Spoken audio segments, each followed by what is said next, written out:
Siamo in compagnia di Giulio Checchetto, portiere capitano del Y Sport Valdagno, partita finita 8-0 in favore della BDL Minimotor Correggio contro la vostra formazione. Giulio Checchetto è entrato nel corso del secondo tempo. Intanto Giulio, avete fatto un'analisi sulla sconfitta odierna. Sì, buonasera a tutti. Allora, ci siamo parlati sia appena dopo la partita che anche in spogliatoio adesso e abbiamo capito i nostri errori, ci siamo presi le nostre responsabilità e penso che la cosa che ci manca è che ci siamo detti che dobbiamo restare uniti anche nei momenti difficili della partita, e questa sera nel primo tempo ci siamo lasciati andare tutti quanti e non possiamo permetterci questi errori.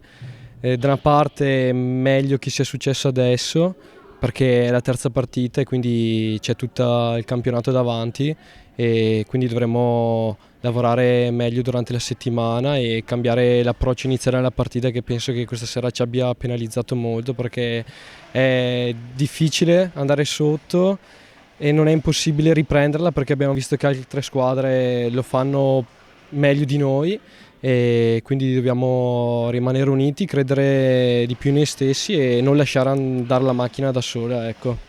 Ecco, ricordiamo che è anche la prima sconfitta in campionato per voi dopo 2 pareggi contro Seregno e Roller Bassano, 2 squadre che alla vigilia di questa giornata, cioè della giornata di domenica, erano entrambe al primo posto in classifica con 5 punti. Ecco, prossima sfida, se non erro, contro il Tiene, quindi una sfida anche importante per voi. Giocherete in casa, quindi ci sarà subito l'opportunità per riscattarvi. Esatto, la prossima partita col Tiene e sicuramente so che la mia squadra cambieremo tutti insieme, miglioreremo insieme e ci toglieremo le soddisfazioni.